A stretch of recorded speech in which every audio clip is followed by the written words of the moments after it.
Hello, this is the Nightline Podcast. My name's James Pikeway, and if you want to learn more about the program, please go to www.dubai1038.com or email us, nightline@dubai1038.ae. Enjoy the show. Motor Middle East in the house. Cartalk is what you're listening to.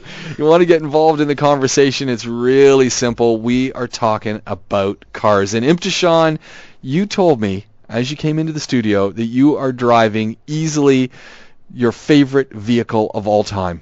Well, it's the nicest car I've ever owned, and it's the newest car I've ever owned because I just picked it up this evening. So tell us what you bought a new car. The Jeep is gone, the Wrangler. The Jeep has gone to Oman. Very nice. Which is kind of crazy, but that's how it turned out. Somebody from Oman came, paid me a nice packet of cash, and it's now in Muscat, and I hope he's having a great time with it. And you have now moved into a truck. I have stayed in the Mopar family, and I have just picked up a Ram 1500. Nice. Very nice. Well, it's a replacement for the Jeep, but also I was kind of inspired after I drove the other truck the previous week, the Ram Baja edition that Trading Enterprises built. Yes. It was a really cool pre-runner style truck. So I'm thinking, maybe these vehicles could work in the desert, in the sand, put them through their paces. Obviously, I'm not going to go that far because that was really expensive. Yeah. And, that's nice if you can have that sort of money. But I'm going to do something a little bit more scaled towards my financial situation. I think it'll be pretty cool. Here's a question. We lament on this show probably 2 or 3 times a night. How do you lament? Is it like a pounding fists on table or wailing against the windows? You beat your chest, and wail. The demise of the manual gearbox because... Guilty!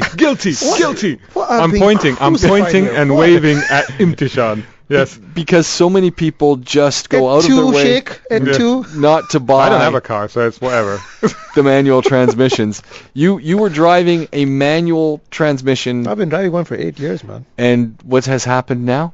It's an automatic. But it is the best automatic money can buy. No. World-class ZF German built in design. You don't get away with it like that. So it's your fault. I can't. Sure I can. You are leading to the dealerships. You know what? Autonomous trucks. That's what I'm just going with that straight away.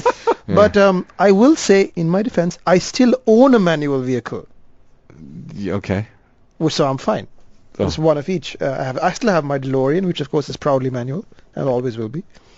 We've also been talking about your DeLorean, not on this show, but off the show, and the really nobody told me about it. The whole move that you have to find a replacement stereo, and that was hold on a second, hold on. Every single person I've mentioned this to, their first response is. What, the automatic gearboxes again? Why would you take out the stock stereo and replace it with some... I'm sitting up So that's funny. You wouldn't get such a sharp intake of breath if you said I'm changing the manual for an auto. They'd be fine with that. No, everyone's stereo they've got a problem with. If you wanted to change right-hand drive to left-hand drive on that DeLorean, not a response. No you problem. Want to change that stereo? Outrageous. Well, you take get the 8-track back. But you take his Bruno's Mars away. What's he going to do? Thing is, what I couldn't understand is why isn't this simple nowadays? Why can't you just... Because why do you even need a stereo anymore? You just sort of Bluetooth everything, right? Yeah, but there was no Bluetooth in 1981. Yeah, but isn't there like a hookup thing that you can just sort of plug in and turn it into... The wiring is 35 years old. In fact, you change all the wiring. So the response I've had from more than one person is, why doesn't Imthishan just go buy a Bluetooth speaker and put that on the floor, on the seat, get a nice one, and just... run off your phone. What am I going to put it on, strap it to, because it rolls around the car? Velcro it. Velcro it in, something. You'll have a way. Velcro on my flawless dashboard, that stays the same. Put it under the seat, you'll have a way. It figures you could figure it out. Stick it on the roof because there's a precedent, because this car is related to the Esprit, right? Yeah. So the first Esprits had the stereo on the roof. There we go. They had it on the roof panel. Smart. In the middle, yeah. Smart. And those units are really rare now if you can find them. Did the Esprit also have the doors coming through the roof as well? No, that's why they had that on the roof. Yeah, but you got a bit in the middle. Put it in there. Yeah, that's structural. That holds the car together. Well, it can be structured enough to hold the speakers. I hope Lotus designed that part as well. I take it from the way this conversation is going that I am not the first person to mention this to you. If I get one more, that's the limit. If one more person comes up to me and says, "Oh, why are you changing it? It should be original." And everybody's got one stock answer, okay? Everybody says, "Listen, I heard it in the internet. You can find this radio that looks just like like the original, but it's got Bluetooth and an LCD. It looks perfect. And I'm like, that's great. Why don't you help me pay for it? Because they're really expensive. They're about $300. So This is the man who You just see- bought a new truck. You see, look, that's where the money went. you see, there's an even easier solution. I mean, this is an 80s car, right? So all Yeah. you need is like a Sanyo boombox to There just we sit on go. the passenger seat. That's There all you we needed go. with the There three it is. batteries. If I could find one, I actually would have one. There we go. Proper ghetto blaster. Ghetto blaster, that's it, from Sanyo. Has And now to we be a just Sanyo confuse as the well. kids. So the solution was not straightforward, eh? No. So what we had to do, Never is I'm talking, with I'm this talking guy. Canadian. Never is. Yeah. We have, because the stock radio is 35 years old, has stopped playing cassettes, and is still powering the speakers just, but it's not a standard size like we use today, which Yes. is DIN. So I had to get an entire different dashboard frame that actually fills in the space, that actually allows you to mount a regular stereo, and then find speakers, which finding a stereo, simple. Just go down to car floor, pick one up. Yeah. Finding speakers That's that fit into the exact space in 1981, which is a 3.5-inch space. Everybody's like, no sir, not possible. Finally, one guy had actually brought in speakers for somebody else, Uh-huh. and I said, will you sell those to me? And he's like, oh, I don't know. Call me back the next day. He's like, okay, he still sells it to you. So Okay, I nice. bought somebody else's speakers, so the warranty, there is no warranty, but luckily it works. Okay. There Luckily you it go. all So now works. you've changed the stereo face that doesn't look like the original. You've changed part of the dashboard. Yeah, it has like dancing blue Oh, lights now, and I no. don't care. I don't care. Oh no. But when people call me on the road, which they always seem to do, they will be able to safely speak to me through my Bluetooth. It's got Bluetooth. So Bluetooth audio. This thing is being modernized as fast as I can possibly do it, cheaply, on a budget. He's got the flux capacitor as well. I There can we go. confirm that. I can confirm he's got one of those. We're going to talk about Camaros. We're going to talk about the CRV. We're going to talk about an electric Corvette, which actually looks a lot nicer than the current. How can it look any different? It looks The awesome. batteries make it look different. It makes it look different. We got a whole bunch to talk about. Car Talk is the show. Motoring Middle East is in the house. You want to get involved? Here is how you do it. Imthishan is here. Shahzad is here. As I said, Motoring Middle East is here in full force, which means we're talking cars. If you've got questions, these guys have the answers. And we got a quick one that's come through before we get back to talking about some of these other cool things, especially the electric Vette, which hugely expensive, but awesome looking, at least in concept. Way better than the current. Complete. I don't know what's the Tricky. matter with his vision. I really don't, Imthishan, because seriously, it's like, 1 minute it's ugly, next minute it's beautiful. No.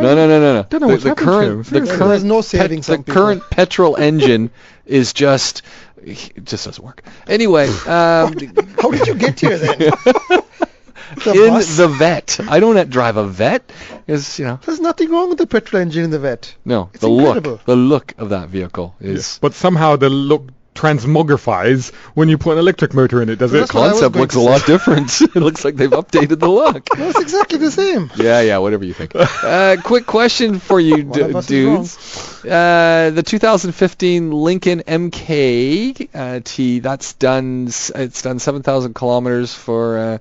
It's got a little bit of a thing, version 2 full options. What do you guys think that's a decent car, the 2015? So he's done 7,000 kilometers Yeah, for 87,000 87,000 dirhams, yeah. with a lot of free servicing available. Yeah. Obviously, it'll still be under the warranty and package Yeah. and service package. And I all that. can't see the monitor from here. My eyesight's But- gone. What but- is it? A Lincoln what? MKT. But my question is, buying these, I mean, the 2 Lincoln, liter. I think that's EcoBoost, isn't it? It's 2015. Yeah. So you've driven that. I haven't. It's have to version look- 2. I have to look these up because I can't. These Which Lincoln, one is the MK2? Lincoln naming. Quick pause for effect while we look this up Seriously. on Google. But hold on, the other side of this Yeah. whole issue when we start talking Lincolns, Lincoln has done a whole bunch of really cool things. They've changed the platform they're building on. These vehicles are even better now than they were in the past. And buying one of these secondhand, 2015, that's brand new. That thing has still just been driven off Oh the yeah, lot. yeah, no, that's fine. This Yeah, is that's a- fine. this is a Oh, great this is vehicle. the flex-based one. Yeah, I love that vehicle. This the is Flex. the flex version. Man. It's above the MKX. Why don't Oh, we? this is a hold big on, one. Hold on, This is let's, a big one. let's pause for Ah. a second here. Why don't we see more Flex?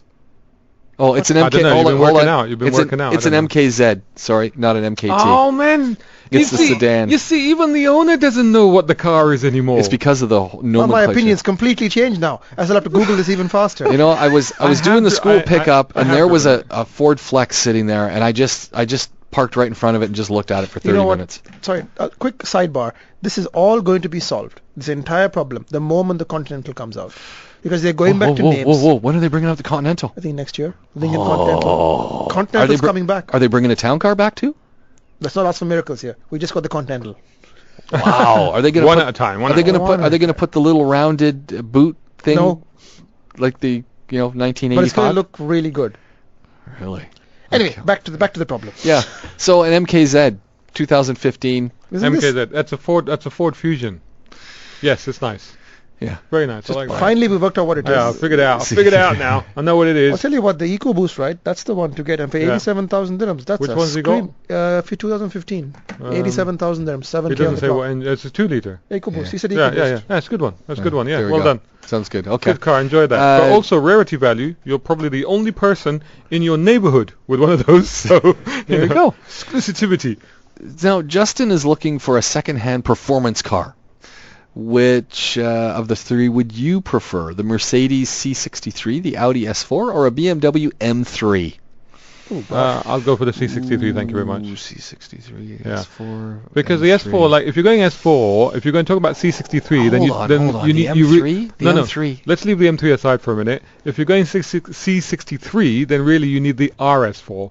So S4 will not give you the sort of Was performance that the six- V8 or C63 will do. supercharged I V6? think it was a supercharged V6, wasn't it? Or was No, it the 4.2 V8? And the RS4 was a V8, wasn't it? RS4 is a V8, Yeah. but I can't keep up with Audis. There's Yeah. so many. of the Now, damn things. frequent listeners to this program will know that I am completely 100% biased towards Mercedes. I love the badge. I just love those vehicles. But in this collection of cars, I might be tempted by the BMW M3. I'm just gonna say that I'm a BMW man through and through, so it has to be the M3. I- Especially the previous V8 car, what a thing! I think- And they're so cheap now. If you look around Dubizzle, they're all sinking below 150k, 1,000 Really? dirhams, and going down to even lower than the 100 mark. Now, granted, they will not be cheap to maintain. They will not be cheap to fuel, run, or any of that. But it doesn't matter. You're talking about the finest M performance vehicle and a real M car, as opposed to some of the M cars you're seeing now. Yeah. Because they're putting that badge on anything. But this M3, I didn't understand that car till I drove it on the track in Sepang in Malaysia, so name drop. And it was amazing on the track. Just an amazing car. To hear that V8 sing, wow, what a thing. You have to drive an M car at least once in your life. It's actually the logical progression for Honda owners. Yeah, because it's a high revving engine, and you go straight into a BMW, same feel. Okay, so we'll come back to that because we're going to talk about the new CRVs. Why? Yeah, in the same breath as a just took as a all the Mercedes energy out of C63 No, and a BMW M3, right? Yeah. I want to head back to the M3. There, in your Imthishan, you're talking about the M series vehicles. What do we talk about when we talk about the M's? So M division, signified by their red, blue, and white colors, are Yes. typically BMW's performance car brand. They were made to go racing. So the first M3 was made to go racing in what, 87 or 88? Yeah, I'm something looking like at that. some Yeah. Shahzad Yeah. blankly. Yeah. Yeah, I was there, innit? Yeah, I don't know. Maybe you were on the track. But they were originally built to take on the Mercedes in DTM, which was a Yeah. very exciting driving class back in the 80s. And they're still around today. But today their badge is extended to a lot of lifestyle stuff as well. But it still represents BMW's fastest, most focused cars, much like the AMG does for Mercedes, or RS and S for Audi. Nice. Okay. Or Lexus has their F Sport, and everybody has a similar thing. But basically, they all started with BMW's M division. All of them are copying that idea. Except that the only current M worth getting is the M2. It's a bit sad, isn't it? Yes. I mean, That's it. although but, having out, said but, out that- of, but out of these three, I'm still going to differ from you guys. I'm still going to stick with the C63, really. Why? What is it about Because the the 63? C60, if I could, you know what, I better just go away and learn how to say that first. But if I can say the car, I love that car because it is a Jekyll and Hyde car. You know, it's an See, everyday. that's an alluring thing about That a is car. amazing because Does it you dress just up in Victorian clothes? no, and so wear- you know what? It kind of does because you can drive around. Everybody thinks you're very sensible, you're very mature, you're very logical. You bought yourself a Mercedes and you're fine, and that's very sensible. And then the weekend comes and you go out and you burn rubber like nothing on earth. You know, that thing is mental. Makes it a great sound, and it will chew through rear rubber like anything. You know, and if you're worried about tire prices, then maybe you shouldn't go for it. But that's the one I would go for because it gives you all of the class and the Chinese comfort tires. and the style. Yeah, 200 Chinese tires. dirhams a corner. And then go drifto, and this, it gives you all of the class and the comfort of a Mercedes. But if you for those times you want to be a hooligan, that's the car. Now, all of these vehicles are also rear-wheel drive, right? Yeah, easy for I you to don't know say. about the S4. The S. I was working that one. I know. I'm still sticking with I'm still struggling with the C. That one. I don't know what I was driving recently that was front-wheel drive, and it was just not fun. And because everything about the vehicle told me it should be rear-wheel, and it wasn't. But you should. I was mentioning this to you off air. You should give the Volkswagen Golf GTI Clubsport a go, because I'm going to get in touch with those guys. Yeah, to because have a test drive. I mean, that's front-wheel drive, and that's how much horsepower is that one again? 280, I think, or 265 at overboost. And 280. I remember back in the day they said you couldn't put more than 150 horsepower to the front wheels, but nowadays the sky's the limit, really. Yeah. But the thing is, it's very well resolved, and it's really good fun to drive. But yes, if you like oversteery stuff and you like that sort of attitude, then you got to go for a rear wheel drive. But I mean, that car saddens me, because that's the car that Honda should be making. A nice, fighty, fun front-wheel drive car. Hold on. Okay, we're gonna come back to this with Motor Middle East, because Honda has got a new car. Sort of. We're gonna hear all about it. As Shahzad said, everything's new about it. So don't move, because Motoring Middle East is in the house, and they have things to share with the nation. And we can't not talk about the new, totally redesigned CR-V. It's beautiful. We can. It's quite easy. You guys are both Honda lovers. I still don't. I used to be. Don't you remember? You're driving one. I handed my club card back. You're still driving one. Well, I didn't have anything else to drive here tonight. It's the only way I could get in. So I borrowed the wife's car. You don't think that just maybe Honda has woken up and this is the start of some great new Honda vehicles? No. Really? No. Okay, so let's go through this. This is, I mean, despite my initial reservations, as somebody pointed, because I thought it was just a facelift, honestly. The press release says it's a fresh new direction. Yeah, that's a bit strong. But when I first saw the pictures, to me, it had that same, lower jaw forward look that it's had for the last two generations. The underbite. It's had that ever since. And it still has that. So my first impression was it's just a redesign or a restyle, but it is actually a new car. What they've done is they've based it on the new Civic. So it's actually the same platform. Is that good? Because the Civic's pretty big, so. Yeah, it's big. The Civic is big, so they've just put a bigger, taller body on it. That's what they've done. But here's a really confusing thing about this car is that they made it look like the old one. Aside from that, so what they've done is this is the first SUV from Honda. And by the way, credit where credit's due. They claim it's the best-selling SUV in America for the last 20 years. That's what, since it came out? Yeah, that's what they claim. No, overall, over a period of 20 years, it's the best-selling SUV. Now, the other thing about this car is it's the first Honda SUV that they're introducing now to have a turbo engine. It's got a 1.5 liter. Oh, cool! Does it have 300 horsepower? No. Does it have variable VTEC turbos? No. Here's where it gets really confusing. How many turbos does it have? No, hold on. So here's where it gets really confusing, because it's got 1.5 turbo. It's got the old 2.4. Okay, now bear with me. The 2.4 has 184 brake horsepower. The turbo has 190. So it's only 6 brake horsepower different. And in fact, it's got more torque, right? The turbo is mountain of torque. No. The turbo's got 179 pounds-foot of torque, and the 2.4 has got 180 pounds-foot of torque. Wait a minute. The 2.4 has more torque than the 1.5 turbo? By 1 pound-foot, yes, exactly. Now, what they're saying is that it's still the better engine, allegedly, because the torque curve, it delivers peak torque from just 2,000 RPM all the way up to 5,000 RPM. So apparently it's got better, more accessible torque curve, which means that in any gear it will go, it'll pull quicker.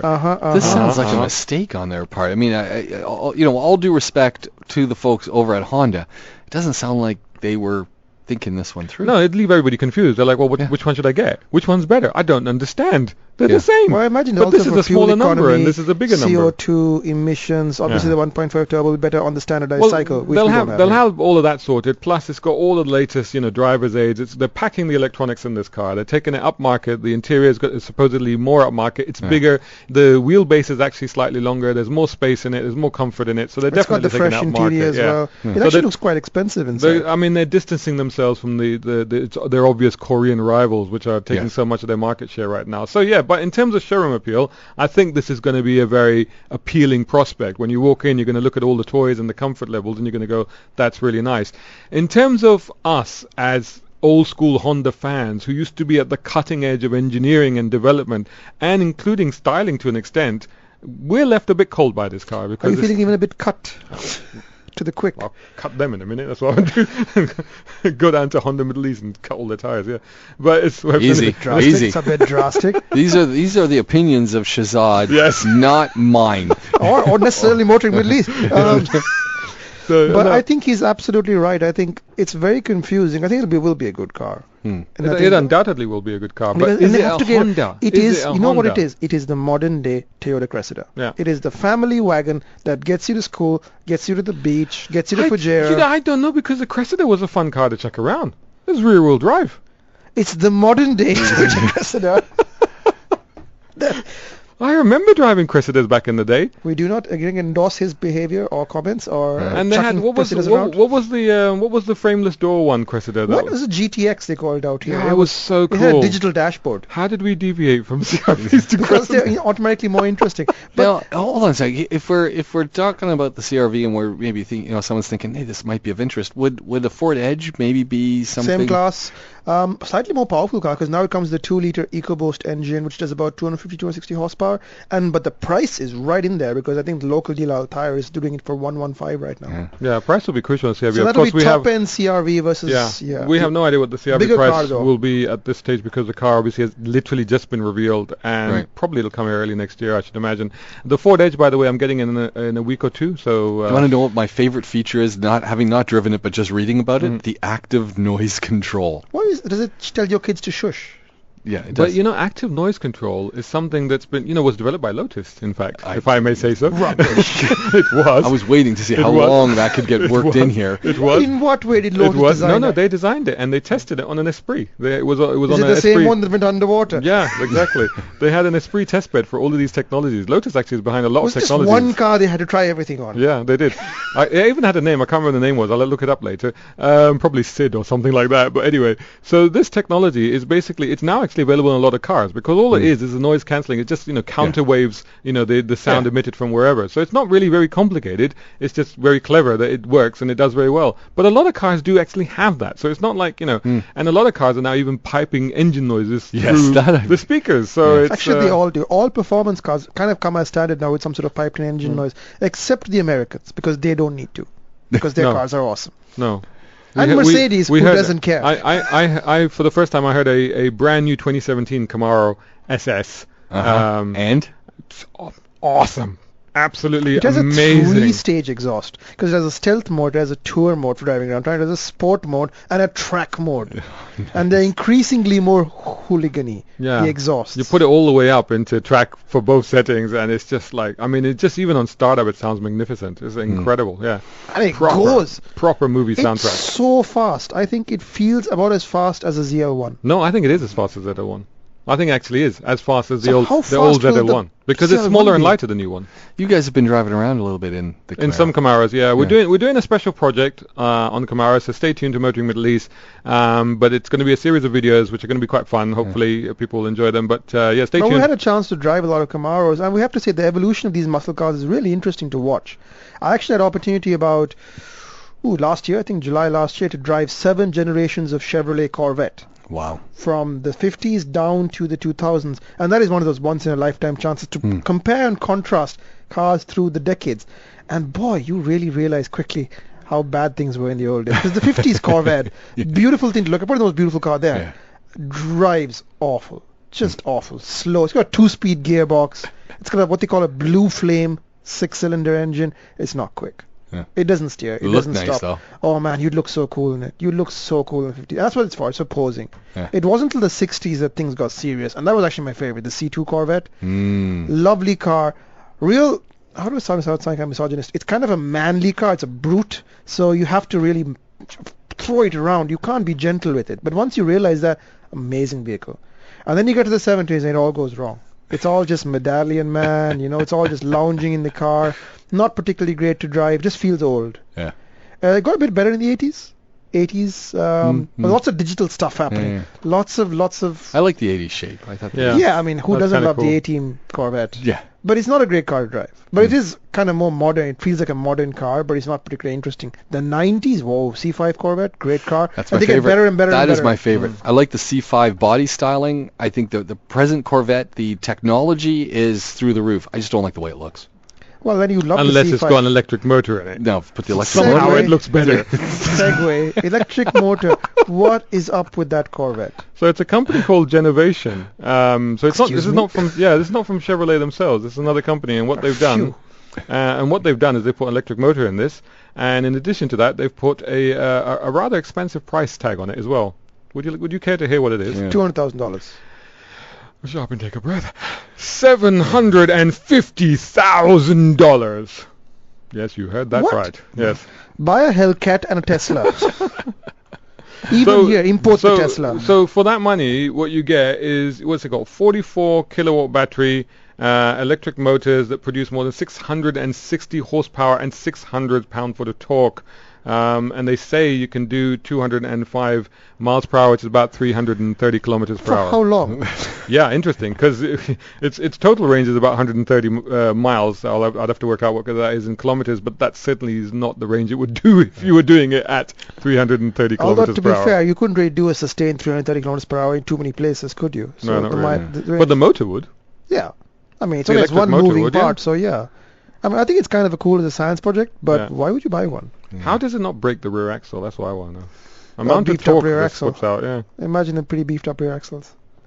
We got more to talk about. This is Car Talk. If you got questions about the cars you're driving, or you're trying to figure out if you should get this or that, Motoring Middle East is here. We are talking about cars with Motoring Middle East. Imthishan, Shahzad, they're both here, and we're taking your questions, queries, concerns about cars or trucks or, scooters. Whatever. Yeah. Anything that's got wheels on it. There we go. Let's head to line 3, see who's joining us. Good evening. Welcome to Nightline. Hi, good evening. How are you guys doing? These guys are on fire tonight. They're doing awesome. We're putting it out. Don't worry. A quick question to you guys. I heard you guys talking about the Ford Edge and how the design has changed and everything. What do you think of the Ford Edge, the previous generation, the last one? I've seen it on an offer, and I went for a test drive, and I tried it out. I really liked it. I want your guys' opinion. What do you think of the Ford Edge Sport, by the way? So, not the Limited, but it's their version of Sports. It made a lot of noise. The rims are big. But That's the what do you guys 22-inch think? wheels, isn't it? That's the one with 22-inch Yep. wheels. Yeah, that's great. I like it. I I like mean, the ride might be a little stiff, but you sound young, so I'm sure you can handle it. Thank you. Okay. But anything to what do you guys think? Is it better to actually go for this new EcoBoost one, because that's newer one? Well, it's always better to go for the newer car if you can afford it, because obviously you're getting the latest tech, the latest updates, the latest safety, the latest all of it, right? But if you found a car that you like, you've test driven it, it suits your needs, it fits your family, and you're getting a good deal on it, then it's only last year's car. It's not like it's a really old thing. It's it's still pretty up to date. So if you like it, and I've driven the Ford Edge, it's a great car. it doesn't nothing wrong look with it. radically different either. No, it doesn't. I mean, the new one is a new car, but it's not going to look immediately aged. If you buy that and you put it in on your drive, so you'll be fine in that car. I think you should go The for it. only proviso I'd say is, once again on the tires, 22-inch rubber is not cheap. Just so you know. Budget for 22-inch rubber. Other than that, it's a fine car. Yeah, I wouldn't think twice about getting that older model. That it really drives nice, looks nice. Ford's done a great job. I've never owned a Ford, but I would own one of those. So might be something you I want had to a think friend of about. mine who just bought the Lincoln version of the MKZ, I think that's what it's called. I could be wrong.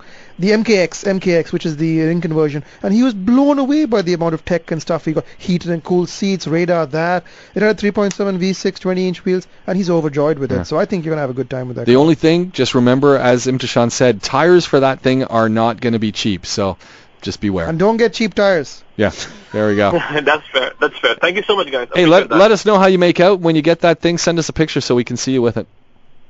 Fair enough. It's a deal. Okay, cool. Have a good night. Bye. Cheers. Bye-bye. See, so many good questions about getting vehicles that are just a little. It's tough though when you see a good deal in the used car department, and the Yeah. new car department's But right that's- next door. But that's why they're a good deal. They're designed to clear stock and to tempt Well, what people would you in. do, old guru of ex-used car buyer? No, Hold to be honest, that thought, because we're heading over to another Oh, phone cool.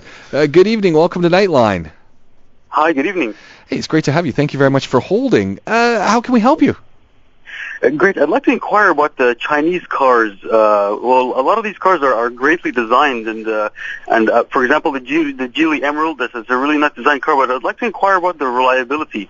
I mean, a lot of the agents are giving like 5-year warranties on the cars and a buyback guarantee. But how reliable are these cars for a family, for example? Shahzad has been out driving in one of these things.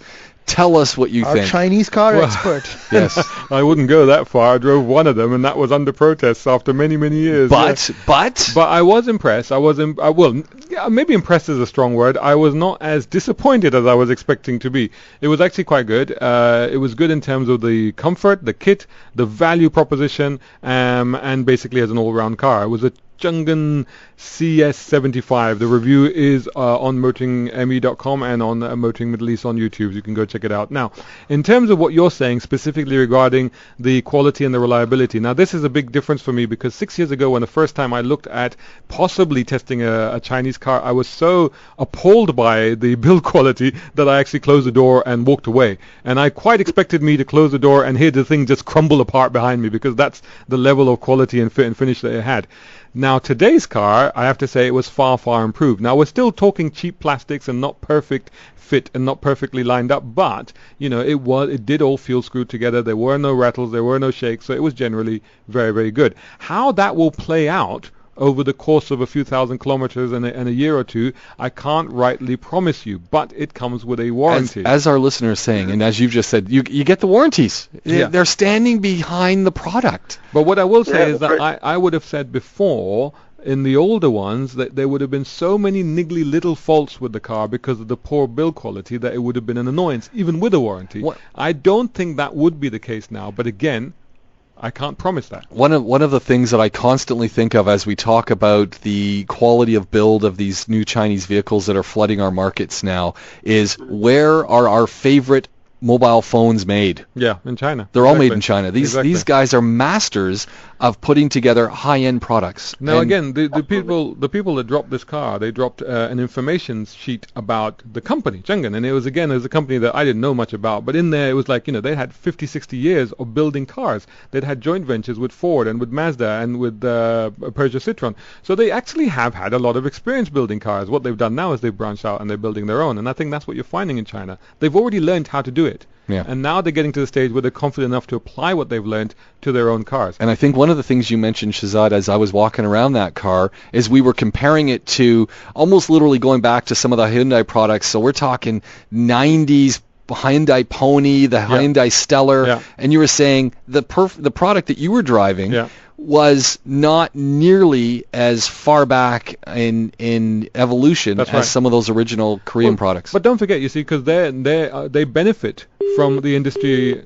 Okay, he's heard enough. But anyway, just to finish that thought, they benefit from the industry's progress at large. You know, we've developed a lot, not only in terms of the gadgets and the tech that you get in cars, but also in the way that they're put together. We put together cars by robots, precision robots these days.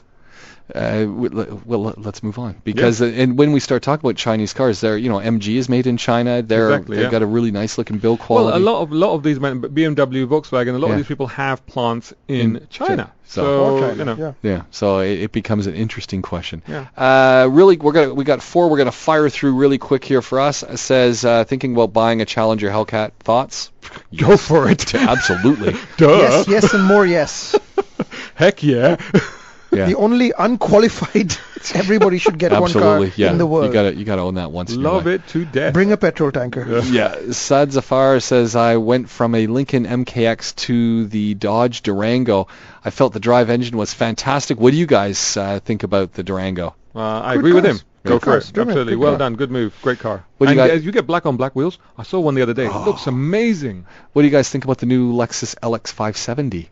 Very good. It has a much better interior now in it, much better than it's ever had. But I don't think the car's hugely changed that much. I was going to say, if all you really want, the same to me. Yeah, if all you really want is that type of vehicle, save your money and get a Land Cruiser. But if you like the interior, Really? You know, It's the got a better people who interior. buy that car, they need the 570. yeah, they need a Lexus badge. And the interior, the car's improved. So Yeah. no reservations. Get it. favorite of Bollywood superstars are here. Anyway, Really? yeah. Okay. Those Range Rovers.